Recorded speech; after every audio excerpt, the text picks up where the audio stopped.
শুভেচ্ছা জানাচ্ছি। Universal medical college and hospital আজকের সংবাদপত্রে আপনাদের স্বাগত জানাচ্ছি। আমি মীর মাসরুর জামান। সংবাদপত্রের পর্যালোচনা ভিত্তিক চ্যানেল আইয়ের নিয়মিত আয়োজনে আজ আমাদের সঙ্গে রয়েছেন গণমাধ্যম ব্যক্তিত্ব, গণপ্রজাতন্ত্রী বাংলাদেশ সরকারের সাবেক সিনিয়র সচিব আবু আলম শহীদ খান। আমরা স্বাগত জানাচ্ছি আপনাকে আমাদের মধ্যে। তো সংবাদপত্রের শিরোনামগুলো দেখে আলোচনা শুরু করছি। দৈনিক ইত্তেফাক। মধ্যবিত্ত কৃষকরাও দুশ্চিন্তায়, সুনামগঞ্জে হাওরে মাছ নেই, জেলেরা বিপাকে, ক্ষতিগ্রস্তদের বিশেষ ভিজিএফ তালিকা চূড়ান্ত হয়নি এখনো, নানা অনিয়মের অভিযোগ। বাংলাদেশ প্রতিদিন, দোষারোপ করে রাষ্ট্র চলবে না প্রধানমন্ত্রী। মানব জমিন, রাষ্ট্রের 3টি অঙ্গ সমন্বয়ের ভিত্তিতে পরিচালিত হতে হবে। আমাদের সময়, বিপাকে রোগী ও হাসপাতাল, বিদেশি ওষুধ আমদানিতে কড়াকড়ি, জীবন বাঁচাতে চোরাই ওষুধ ব্যবহারে বাধ্য হচ্ছে। যায় যায় দিন, দেশে গুম নিয়ে আতঙ্ক উদ্বেগ। আলোকিত বাংলাদেশ, ইয়াবা প্রতিরোধে স্পেশাল ফোর্স। দৈনিক ইনকিলাব। ভাঙা বেড়ি বাঁধ উপকূলে আতঙ্ক। ভোরের কাগজ। রোজার আগেই নিত্যপণ্যের দাম বাড়ছে। আমাদের অর্থনীতি। বাবার স্মৃতির প্রতি বিশ্বাসঘাতকতা করলেন হামিদ মীর। দৈনিক দিনকাল। আওয়ামী লীগে হানাহানিতে 200 খুন। দৈনিক সংগ্রাম। নয়া ভ্যাট আইনে দুশ্চিন্তায় নাগরিকরাও, আতঙ্কে ব্যবসায়ীরা, প্রভাব পড়তে পারে প্রবৃদ্ধিতেও। The Independent. Prime minister for understanding among 3 state organs. Our time. Prime Minister asked judges, lawyers to be more humanitarian. সংবাদপত্র শিরোনামগুলো দেখলাম। তো সবগুলো সংবাদপত্রই হাওরে যে বিপর্যয় চলছে, হাওরগুলো প্লাবিত হয়ে, বাঁধ ভেঙে, সেখানকার ফসল নষ্ট হয়ে, মাছ মরে এবং মানুষের খাদ্য সংকট দেখা দিয়ে যে সংকট চলছে, সেই সংকটকেই প্রাধান্য দিয়ে সংবাদ শিরোনাম করা হয়েছে। আমরা একটি শিরোনামের দিকে যদি তাকাই, দেখব যে পানি সম্পদ মন্ত্রী, মাননীয় পানি সম্পদ মন্ত্রী সেখানে পরিদর্শনে গিয়েছিলেন এবং তিনি সেখানে দুর্নীতি নিয়েও কথা বলেছেন যে যদি দুর্নীতি হয় তাহলে ব্যবস্থা নেওয়া হবে। এটা একটা বড় ধরনের প্রাকৃতিক দুর্যোগ। বাঁধ ছিল, বাঁধ ভেঙে গেছে, পানি ঢুকেছে, এর সাথে দুর্নীতির যোগাযোগ থাকতে পারে এবং দুর্নীতি হলে তো ইনকোয়ারি করতে হবে, তদন্ত করার পরে যদি কাউকে দোষী পাওয়া যায় তখন ব্যবস্থা নেওয়া যাবে। তবে এখানে যেটা ঘটেছে যে পানি সম্পদ মন্ত্রীর যে সফরটা, এটা বেশ ডিলেড হয়ে গেল। উনি আরো কয়েকদিন আগে যদি যেতে পারতেন, বা আমাদের প্রশাসন এবং যারা দুর্গত মানুষদের নিয়ে কাজ করে, বা যেসব এলাকায় যখন প্রাকৃতিক দুর্যোগ দেখা দেয় তখন সরকার থেকে যে ধরনের পদক্ষেপ নেওয়া দরকার, সেটা মনে হয় খুব ভালোভাবে নেওয়া হয়নি। মানে মানুষজন ভাবছে যে সরকার হয়তো পদক্ষেপ নিতে বেশ দেরি করে ফেললেন, এবং সরকারি পদক্ষেপের ব্যাপারে তো সবসময় বলাই হয় যে এই পদক্ষেপগুলো সবসময় সীমিত। আমরা যখন হিসাব করি দেখা যাচ্ছে যে 2000 জন মানুষ ক্ষতিগ্রস্ত হয়েছে। যখন তাদেরকে খাদ্য সাহায্য বা অর্থ সাহায্য দেওয়া হয় তখন হয়তো 200 জন মানুষ মোট পেতে পারে। আমি আজকে সকালের একটা নিউজে দেখছিলাম যে খাদ্য লাইনে দাঁড়িয়ে আছে 2000 জন, কিন্তু খাদ্য দেওয়া যাবে মাত্র 200 জন মানুষকে।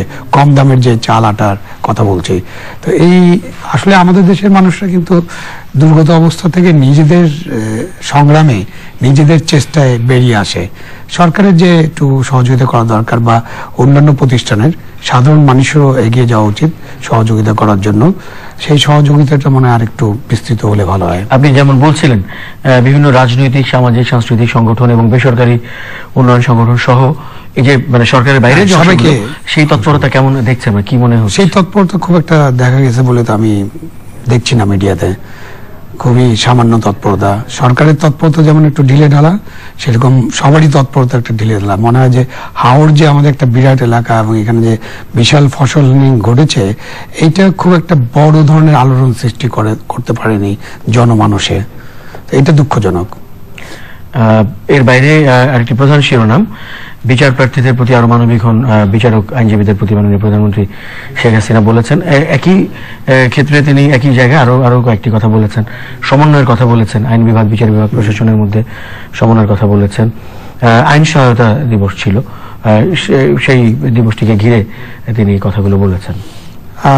আরো মানবিক হওয়ার বিষয়টা তো খুবই গুরুত্বপূর্ণ এই জন্য যে এই বিচারের যে দীর্ঘসূত্রিতা, এই দীর্ঘসূত্রিতার ফলে মানুষের অনেক কষ্ট হয়।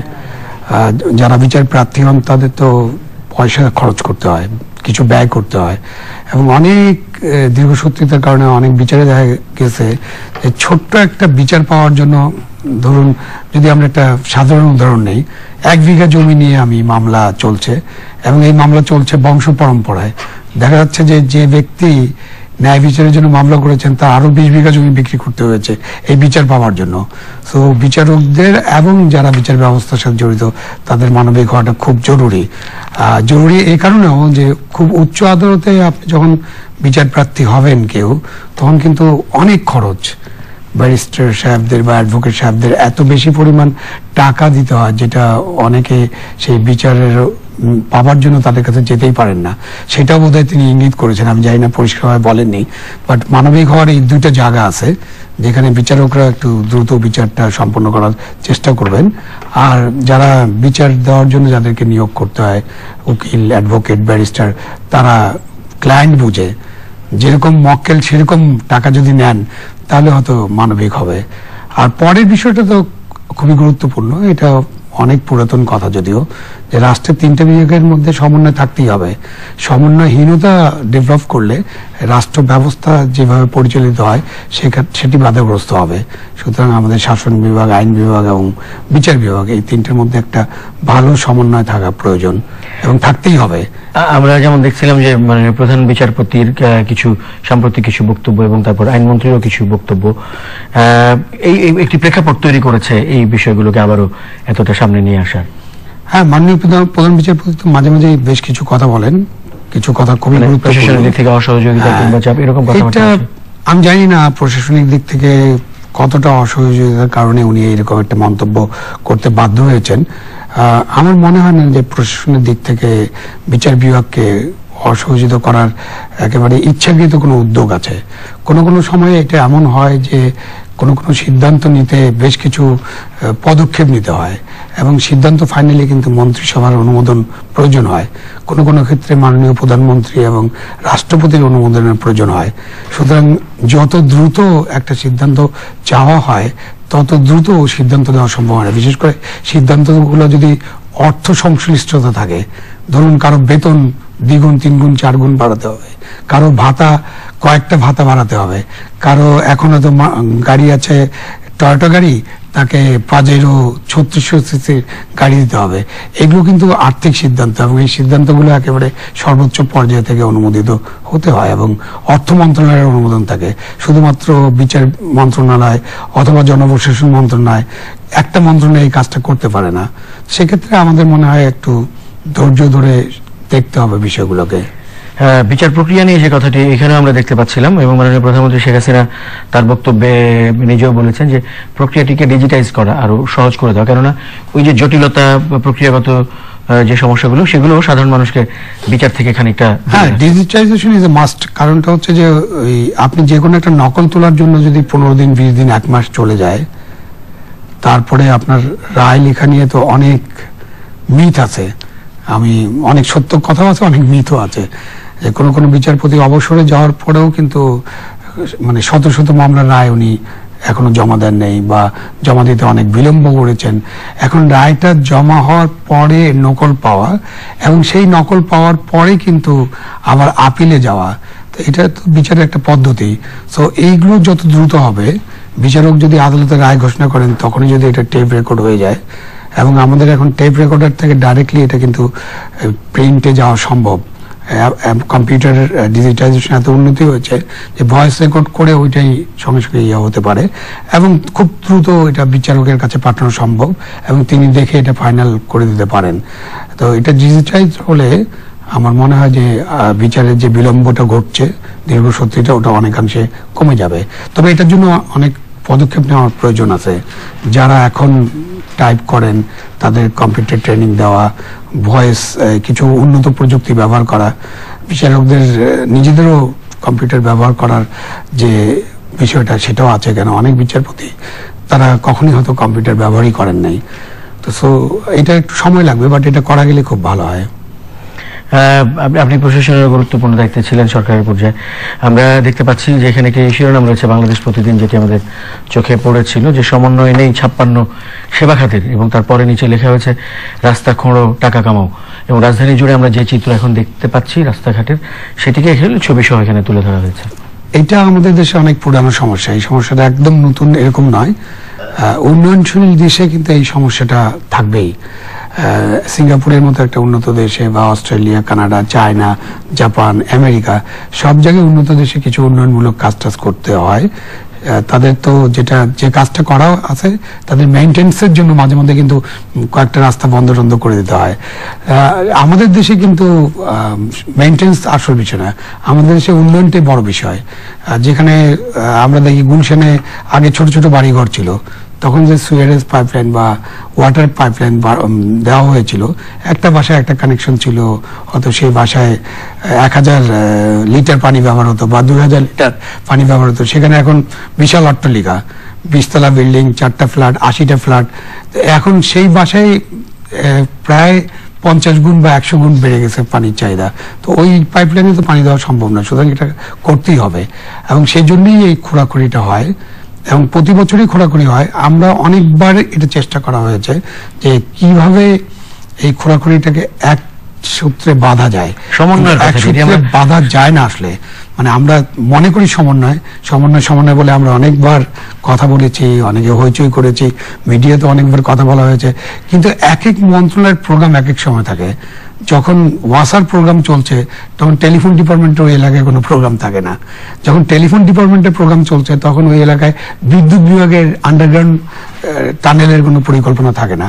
তো একসময় ভাবা হয়েছিল যে আমরা রাস্তার পাশে যদি এমন একটা জায়গা করতে পারি যে যেটা দিয়ে একটা টানেল যাবে এবং সবারই সবকিছু ওই দিক দিয়ে যাবে, তো সেরকম একটা চিন্তা ভাবনা করা হয়েছিল। কিন্তু ঢাকা শহর মানে এত আনপ্ল্যান্ড উন্নয়ন, এত বেশি বিল্ডিং, সেটা যখন মেয়র হানি ফ্লাইওভার করা হয়েছে বা এখন যে মগবাজার ফ্লাইওভার করা হচ্ছে, এগুলো করতে গেলেই বোঝা যাচ্ছে। কারণটা হলো যখনই নিচের দিকে কিছু খোঁড়াখুঁড়ি করতে হয় তখন এটার কোনো ম্যাপ পাওয়া যায় না, কে কি কাজ করছে তাও পাওয়া যায় না, এবং খুঁড়ে খুঁড়ে দেখতে হয় কোথায় কি আছে। তো এটা খুব কঠিন কাজ, বাট হয়তো অদূর ভবিষ্যতে মানে আমাদের যে পুরান ঢাকা যদি আমি বলি যে এই যে আমরা বর্তমান যে ঢাকায় অবস্থান করছি, সেই ঢাকায় হয়তো এই ঝামেলাটা থাকবে। নতুন নতুন শহর যেখানে হচ্ছে, সে বসুন্ধরা সিটি বা পূর্বাচল, উত্তরা, এদিকে হয়তো এই সমস্যাগুলোকে নিয়ন্ত্রণ করা যাবে। আমি একটু ব্যাখ্যাটি বোঝার জন্য যদি আবার একটু প্রশ্নটি করি, যে আপনি যেটা বলছিলেন যে একই সময়ে বিভিন্ন বিভাগের প্রোগ্রাম থাকে না, তো প্রোগ্রামটি নেওয়ার সময় যদি কোনো রকম সমন্বয় বৈঠক বা এরকম কোনো কিছু ব্যবস্থা করা সম্ভব কিনা? এটি তাহলে আরো প্ল্যানিং ডিসিপ্লিনের মধ্যে করতে হবে। ইসি এনএসি যখন কোনো প্রজেক্ট পাস করে তখন করতে হবে, কারণ ইসি এনএসি তো একবারে সব ঢাকা শহরের জন্য সব প্রজেক্ট একসাথে দিতে পারে না, কারণ টাকার ব্যাপার আছে। যখন ওয়াসাকে একটা 2000 কোটি টাকার প্রজেক্ট দেওয়া হলো তখন হয়তো বিদ্যুৎ বিভাগকে দেওয়া যেতে পারছে না, তো বিদ্যুৎ বিভাগ তখন ধানমন্ডি এলাকায় কাজ করার প্রজেক্ট পাচ্ছে। সেই সময় ওয়াসা যে প্রজেক্টটা ইমপ্লিমেন্ট করছে সেটা গুলশান এলাকায়। এই ধরনের একটা ঘটনা ঘটে। সুতরাং মানে আবার সব এলাকায় তো ডিমান্ড আছে। এখন আমরা ইচ্ছা করলে যে আচ্ছা ঠিক আছে এই বছর শুধু গুলশান, বাড়িধারা, বনানী এলাকায় করব, আগামী বছর আমরা ধানমন্ডি, মোহাম্মদপুরে করব, আর তারপরের বছর আমরা রমনা এলাকায় করব, এরকম কিন্তু করা সম্ভব নয়। প্রত্যেক এলাকায় ডিমান্ড আছে বিভিন্ন বিষয়ের, তো সেই জন্য এটা খুব কঠিন সমন্বয়ের কাজটা। তারপরে সিটি কর্পোরেশনের তাদের কাছে অনুমতি নিয়ে কিন্তু এটা করতে হয়। সিটি কর্পোরেশন যদি আরো ভালোভাবে সমন্বয় করে তাহলে অনেক সমন্বয় করা সম্ভব, মানে একেবারে জগা খিচুড়ি হবে না, বাট সমস্যা থাকবে, বাট এটাকে নিয়ন্ত্রণ রাখা সম্ভব। আরেকটি সংবাদ শিরোনাম কদিন ধরে আমরা দেখছি, আন্তর্জাতিক পর্যায়ের শিরোনাম, নর্থ কোরিয়া এবং মার্কিন যুক্তরাষ্ট্রের মধ্যে দ্বান্দ্বিক অবস্থা। ডোনাল্ড ট্রাম্পকে আজকে আমরা দেখছি যে তিনি আশঙ্কার কথা জানিয়েছেন যে নর্থ কোরিয়াকে ঘিরে বড় ধরনের সংঘাতের আশঙ্কা রয়েছে, এবং নর্থ কোরিয়ার বর্তমান নেতৃত্বকেও তিনি অপরিপক্ক বলছেন। হ্যাঁ, ডোনাল্ড ট্রাম্প ক্ষমতা গ্রহণের পর থেকেই তো তার একটা যুদ্ধংদেহী মনোভাব প্রকাশিত হচ্ছে। এটাও সত্য যে ঐতিহাসিকভাবে রিপাবলিকান পার্টির প্রেসিডেন্ট যখন ক্ষমতায় থাকে তখনই তারা বড় বড় যুদ্ধ অথবা ছোট ছোট প্রজেক্টের ওয়ারে জড়িয়ে পড়ে। সিরিয়াতে 59টা ক্ষেপণাস্ত্র হামলা করা হয়েছিল, একটা রাসায়নিক বোমা ব্যবহার করে হয়েছে এই কারণ উল্লেখ করে। একইভাবে এখন নর্থ কোরিয়ায় উত্তেজনা চলছে। ট্রাম্প বলেছেন যে এটার একটা বেশ বড় ধরনের উত্তেজনা এবং বড় ধরনের ঘটনা ঘটতে পারে, বাট উনি এটাও বলেছেন যে ডিপ্লোম্যাটিক্যালি চেষ্টা করবেন যে এটাকে ঠিকঠাক করার জন্য। তো আমি যে অংশটাতে পড়লাম সেই অংশটা খুব ইন্টারেস্টিং। সেখানে উনি আবার এটাও বলছেন যে দক্ষিণ কোরিয়াকে এই যে তাকে যে ডিফেন্ড করতে হচ্ছে নর্থ কোরিয়ার কাছ থেকে, এর জন্য আমেরিকাকে টাকা দিতে হবে এবং সেই টাকার পরিমাণ প্রায় $1 বিলিয়ন। তো এটা খুবই মানে এটা এই যে আবার ওই যে দেওয়াল করতে চ্যালেঞ্জ নয় তখন বললেন টাকাটা মেক্সিকোর কাছে আদায় করবেন। ওইখানে আবার এই ইন্টারভিউতে আবার এটাও বলেছেন সৌদি আরবকে তারা ডিফেন্ড করতে চাইছিল, সৌদি আরবের কাছেও টাকা নিতে হবে। এরপরে হয়তো বলবেন ইসরায়েলের কাছেও টাকা নিতে হবে। তার আগে নেটোর ব্যাপারে উনি এরকম কথা বলছেন। তো একটা মানে ঠিক আমেরিকান পলিসিটা কি হবে গোটা বিশ্বে, সেই পলিসির ইয়েটা পাওয়া যাচ্ছে না, দিক নির্দেশনা পাওয়া যাচ্ছে না। বিভিন্ন সময় বিভিন্ন রকম কথা বলছেন উনি, এবং এটা সারা বিশ্বের জন্য খুব উদ্বেগজনক। বিশেষ করে উদ্বেগজনক এই জন্য নর্থ কোরিয়ার কাছে আণবিক বোমা আছে। পারমাণবিক বোমা থাকার কারণে নর্থ কোরিয়ার সিচুয়েশনটা খুব উদ্বেগজনক, যেটা সিরিয়ার পক্ষে ওই রিটালিয়েশন করা সম্ভব ছিল না, সম্ভব নয়। এই জন্য সিরিয়া চুপচাপ এরকম মার খেয়ে গেছে। নর্থ কোরিয়া এরকম মার খেয়ে যাবে কিনা এটা নিয়ে খুব চিন্তা ভাবনার বিষয় আছে। এবং নর্থ কোরিয়ার যারা লিডার, যারা নর্থ কোরিয়া পরিচালনা করেন, তারা কিন্তু খুব ফ্যাসিস্ট টাইপের লিডার, তারা একনায়ক এবং তারা যে কোনো উল্টাপাল্টা সিদ্ধান্ত গ্রহণ করে ফেলতে পারেন, তা পৃথিবীর জন্য ভয়ঙ্কর হতে পারে। একইভাবে ডোনাল্ড ট্রাম্পকেও আমরা দেখি যে তার অবস্থা একই রকম। তার অবস্থা অনেকটা, he is not like a politician. তার কথাবার্তা শুনলে মনে হয় সবটাই তার কাছে বিজনেস। ঠিক আছে, আমি দক্ষিণ কোরিয়াকে সাহায্য করবো, নর্থ কোরিয়া যাতে তোমাকে দখল করতে না পারে, কিন্তু তুমি আমাকে বছরে $1 বিলিয়ন দেবা। তো এটা তো মানে এক ধরনের বিজনেসের মতো, আমি তোমাকে সবকিছু করবো, মিসাইল ডিফেন্স আমি করে দেবো, তুমি আমাকে এটার জন্য পে করতে হবে। তো আমেরিকার তো অস্ত্র ব্যবসা একটা আছে, কিন্তু এই যে মানে সারা বিশ্বের মধ্যে নিরাপত্তা কাউকে কাউকে দেওয়ার জন্য বা ন্যাটোর জন্য এখন সব দেশ থেকে উনি যদি চাঁদা চাইতে থাকেন, সেটা খুব একটা ইস্যু হয়ে যাবে। কিন্তু অনেক ধন্যবাদ আজকে সময় দেওয়ার জন্য এবং আলোচনা করার জন্য। প্রিয় দর্শক, আপনাদেরও ধন্যবাদ সঙ্গে থাকার জন্য। ভালো থাকবেন সবাই। Universal medical college and hospital আজকের সংবাদপত্রের সঙ্গেও থাকবেন আশা করি। আজকের মতো এই আয়োজন এখানেই শেষ করছি। শুভরাত্রি।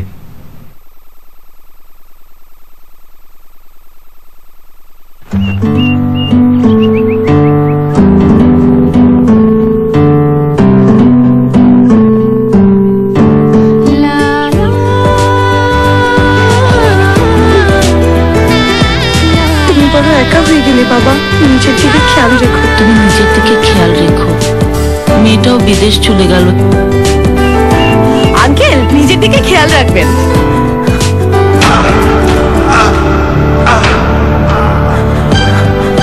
Hello, universal cardiac hospital. নির্ভয় আছে হৃদরোগের বিশ্বমানের চিকিৎসা সেবা। Universal cardiac hospital. কাঁদছিস কেন পাগলি? আমি তো ভালো হয়ে গেছি। কাঁদবো না, তুমি একা একটা মানুষ। একা কোথায়? ইউনিভার্সাল কার্ডিয়াক হাসপাতাল আছে আমার পাশে, ওরা আমার হৃদয়ের বন্ধু। যখন আপনার পাশে ইউনিভার্সাল কার্ডিয়াক হসপিটাল, তখন আপনি আর একা নন। ইউনিভার্সাল কার্ডিয়াক হসপিটাল, আপনার হৃদয়ের